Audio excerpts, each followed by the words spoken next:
Oprah Winfrey once said, "A mother is she who can take the place of all others, but whose place no one else can take." A very good morning to one and all present here.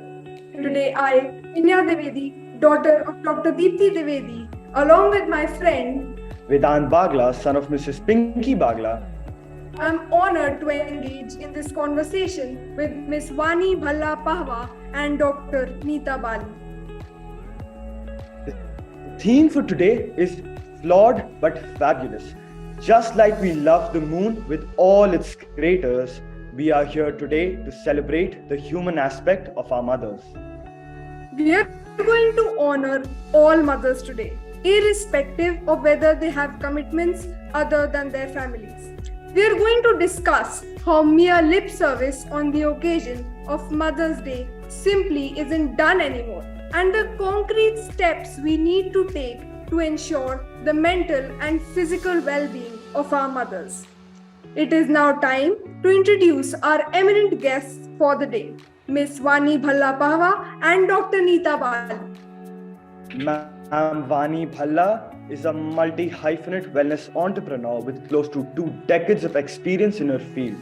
In addition to having numerous certifications from internationally accredited and globally recognized fitness institutions, ma'am also is a seasoned and recognized Indian classical dancer.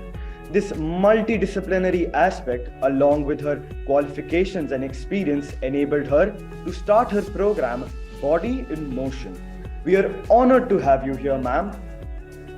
Dr. Neeta Bali, Director Schools of Seth Anandram Jaipuria Group of Schools, has over 39 years of experience in the education sector, working with and spearheading operations in many reputed schools of the country.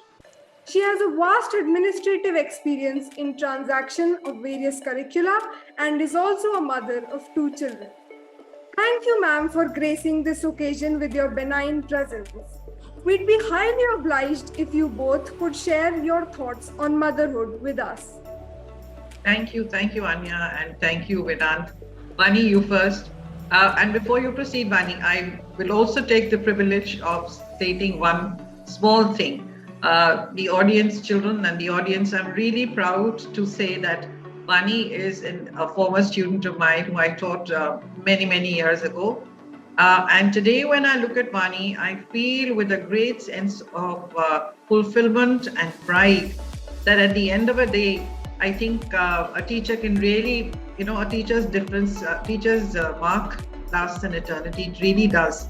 Because when you see children doing so well in their lives and fulfilling their, their calling in life. Thank you. It's an honor and privilege. And of course, it's also equally telling that despite so many decades that have passed, Mothers, the concept of motherhood has changed so completely. Motherhood is not just confined to looking after your families or your children, because women are now so much more empowered. Now, considering the women are so much more empowered, they are multitasking. They're playing multiple roles, manifold roles. They are career oriented, and therefore they are corporate hunters. At the same time, they are a wife to somebody, they are mothers to their children, and they have to ensure that they look after the well-being of their children. They have to look after the in-laws and the parents sometimes. So definitely the families, the rest of the peripheral family, apart from the immediate family, looking after a home also essentially falls on the mother. However, I have to admit that men have now also become emancipated and are definitely helping the women much more. Having said that, most people imagine that women should be epitome of perfection. Not really so. Because for every success, you have to pay a cost. Please remember that wherever you succeed, for every success, you have to pay a price. And definitely, as women and mothers, I think a lot of us end up paying a price. If you're an aggressive career woman, you will obviously not be able to give the kind of time a person who's a complete homemaker will be able to give to their homes. But at the same time, there are ways and means of juggling responsibilities and delegating them to others, prioritizing and deciding what comes first. And with that, once you have prioritized, you have delegated, you can comfortably supervise. So you may fail sometimes. You may not be able to do it to perfection. But then families understand. Today, families understand very well that a working mother is definitely not going to be the same. Will not be there waiting at the gate to receive you when you disembark from the bus. That will not happen. But I think the families have adjusted, accepted that there will be times when your parent, your mother, may not be able to do all that you would want her to do, but she's trying her best. Sometimes we even expect them to be picture perfect, but then when you're rushing to work, you may not look as picture perfect as you want your mother to look. But that's all right. They are perfect, they may be flawed, but I still think they're perfect. A woman per se is revered as a birther, a nurturer, right? And this concept carries on to motherhood as well. What I would like to add as a mother myself is that motherhood is a very powerful experience. Motherhood is an experience for life, but it is not the only thing that defines a woman. Times have changed, and like Neeta ma'am said, that the men in our lives are realizing it. And I think it's also time in our lives that the children start realizing it, which they are doing, because children are also becoming equally empowered these days. You're growing up a lot faster. Your exposure to experiences is a lot faster. So even though a mother is a primary giver, a mother also needs nurturing. Now, there's a saying that says that, behind every successful man, there's a woman. For a woman, I will say that behind every successful woman, be it a homemaker or be it a career woman, not only is there a man, but there are also supportive children.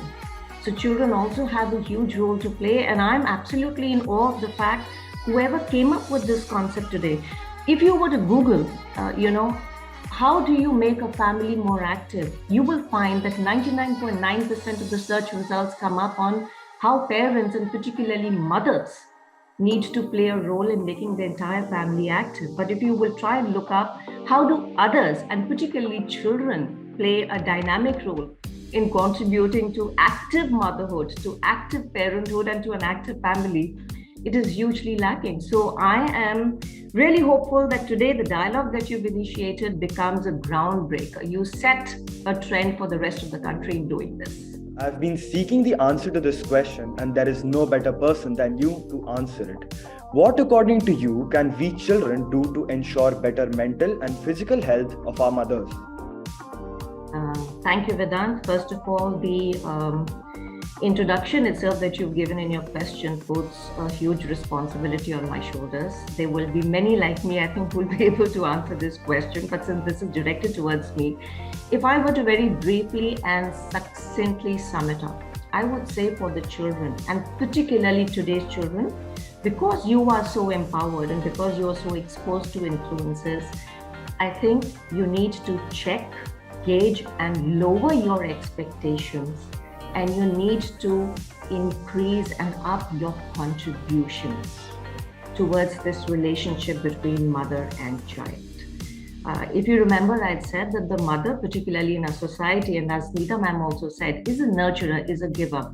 So it becomes very easy to accept and also to start expecting a mother to start always behaving like a mother. We tend to forget that she's a living human being. We tend to forget that she's a multitasking person. Now, if she's working in an office, probably it's easier to spot that she's multitasking. But today, even homemaking has become extremely complex. And I think all of us experience this, particularly post-COVID, if you would have realized.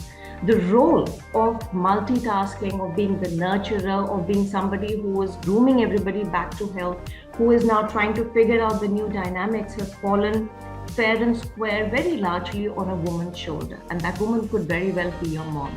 So you really need to start now internalizing and assessing, how are you showing up in this relationship with your mother? What is your contribution to the day-to-day activities of the mom at home?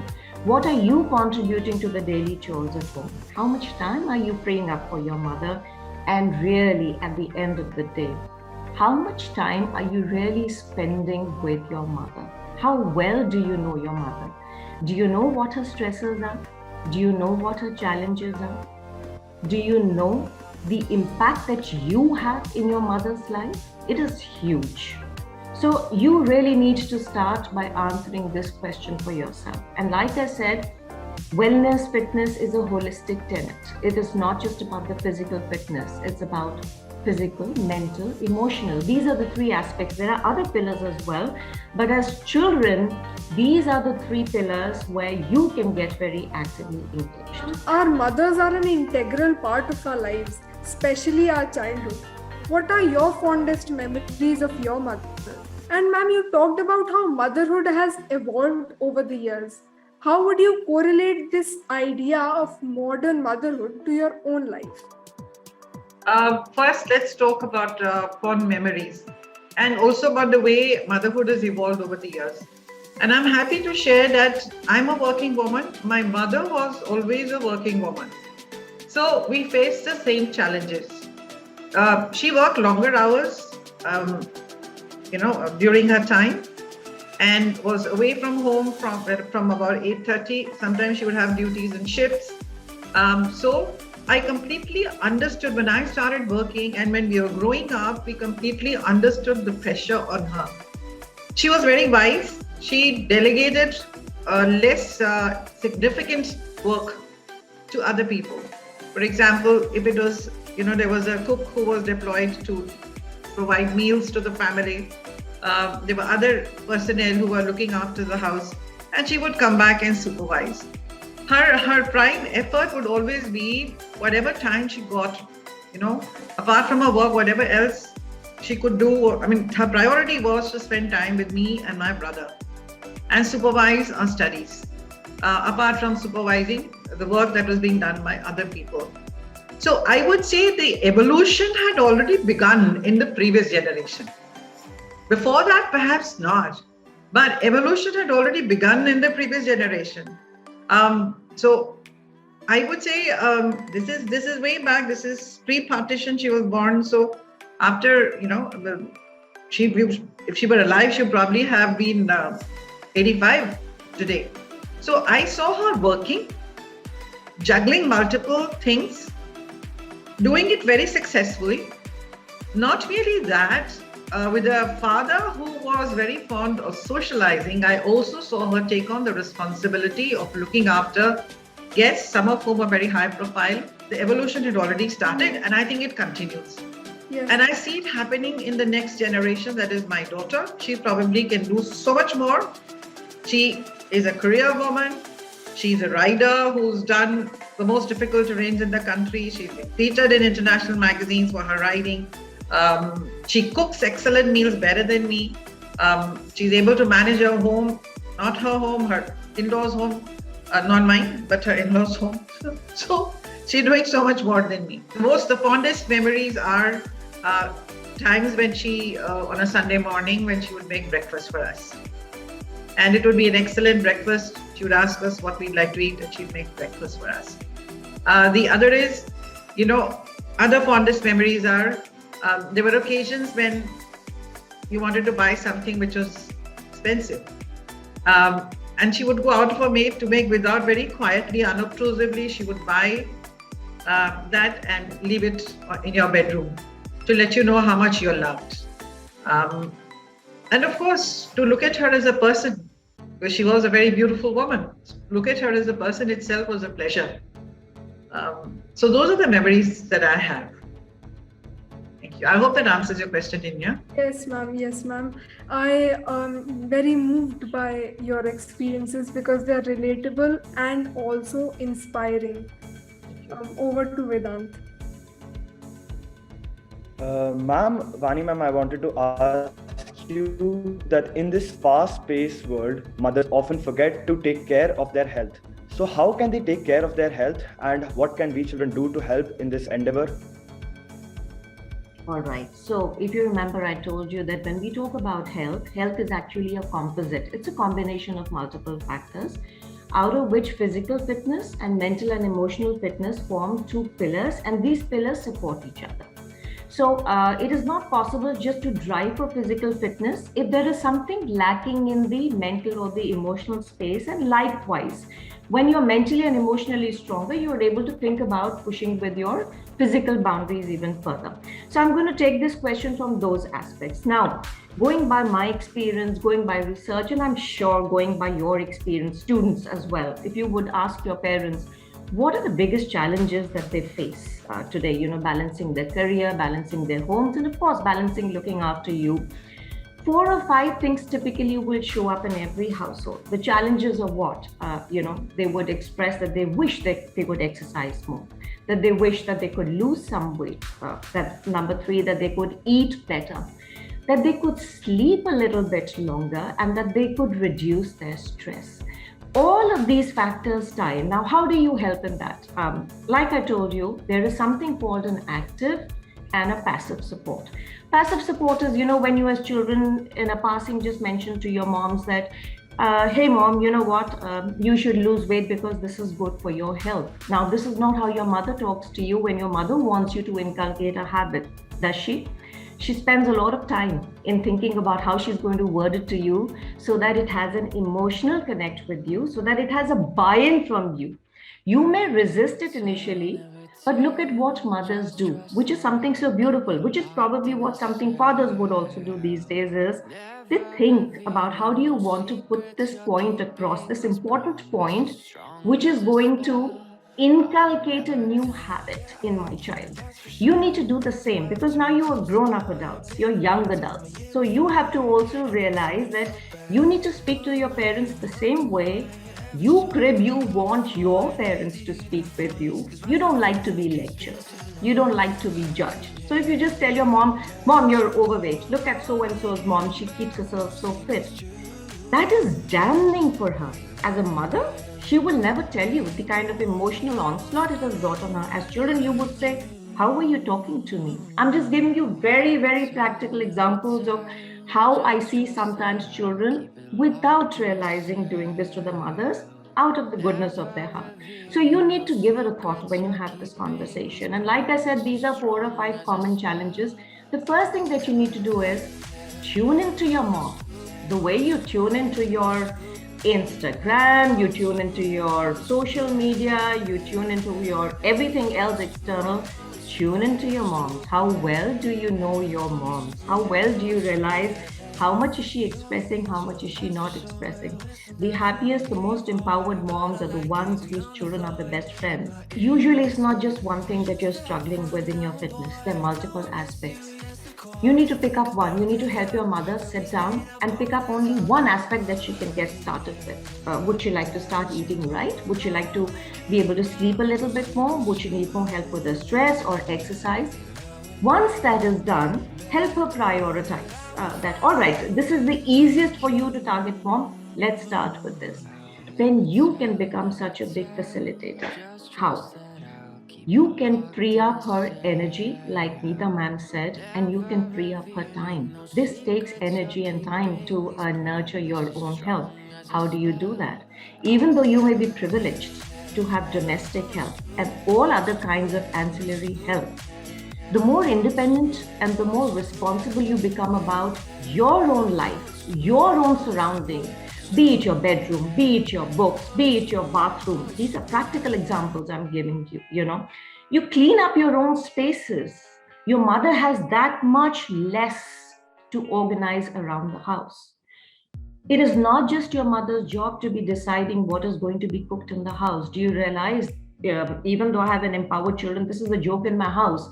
My family thinks they're being supportive and I say, all right, what do we want to have for lunch or dinner? Even though I may cook it or I may have somebody help me cook it. But when they say anything, that anything can drive me up the wall, because that anything tells me I am back to square one.